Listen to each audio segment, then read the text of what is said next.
Indonesia memiliki berbagai jenis kebudayaan yang dikenal dunia, salah satunya wayang kulit. Berikut serba-serbi wayang kulit, dari asal-usul hingga fungsinya. Wayang merupakan kesenian tradisional Indonesia yang terdiri dari berbagai jenis dan bentuk yang berbeda.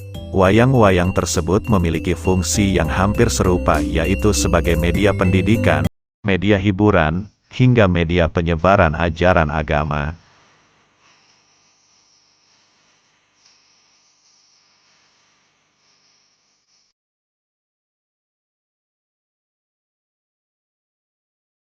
Dari berbagai jenis wayang yang ada di Indonesia, wayang kulit merupakan salah satu jenis wayang yang paling populer.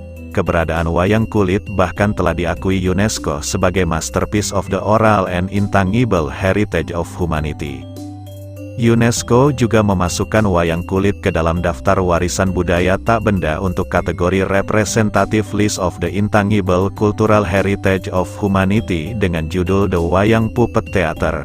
Wayang kulit bahkan memiliki hari nasional yang ditetapkan pemerintah pada tanggal 17 Desember tahun 2018 dan diperingati pada tanggal 7 November setiap tahunnya.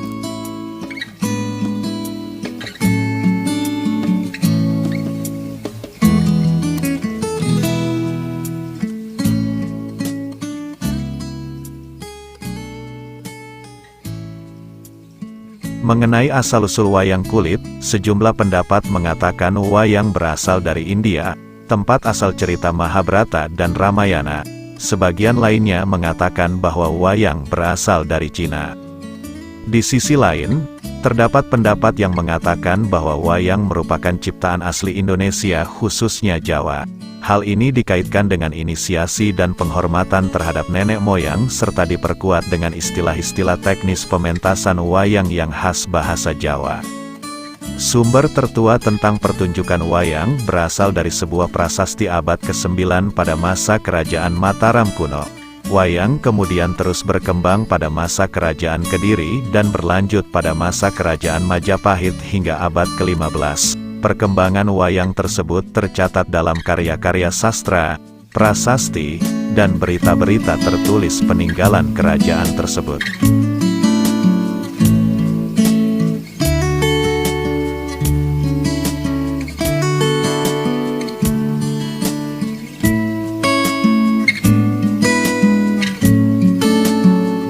Dalam karya Puja Sastra Arjuna Wiwaha yang ditulis Empu Kanwa pada abad ke-9, pertunjukan wayang disebut sebagai ringgit. Peraga wayang dibuat dari kulit yang ditatah dan dimainkan oleh dalang.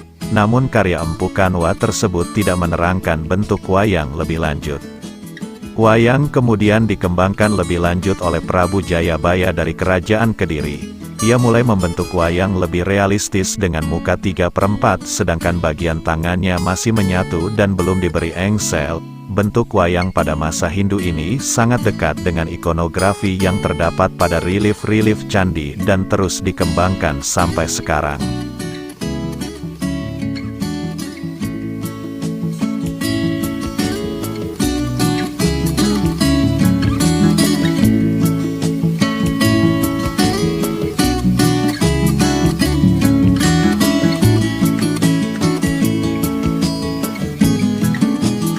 Mengutip laman Kemdikbud, wayang kulit awalnya berfungsi sebagai media untuk menghormati arwah nenek moyang. Seiring perkembangan zaman, wayang kulit kemudian mengalami pelebaran fungsi sebagai media penyebaran agama Islam.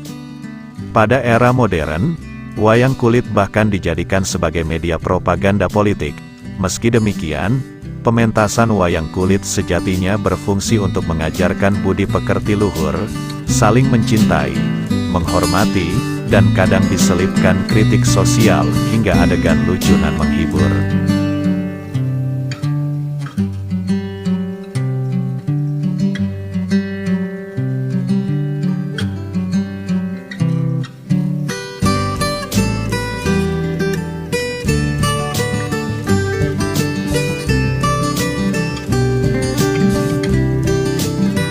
Pagelaran atau pertunjukan wayang kulit biasa dimainkan oleh seorang dalang di balik kain putih atau kelir yang disorot lampu listrik sehingga menghasilkan bayangan pergerakan wayang.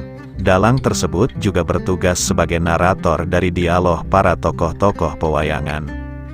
Wayang kulit dipentaskan dengan diiringi musik gamelan yang khas oleh sekelompok nayaga dan tembang yang dinyanyikan oleh sinden. Pementasan wayang kulit juga tidak bisa lepas dari hal magis karena sesajen wajib disediakan dalam setiap pertunjukannya. Sesajen tersebut biasanya berupa ayam kampung, nasi tumpeng, kopi, buah dan hasil bumi lainnya yang disertai asap dari pembakaran dupa.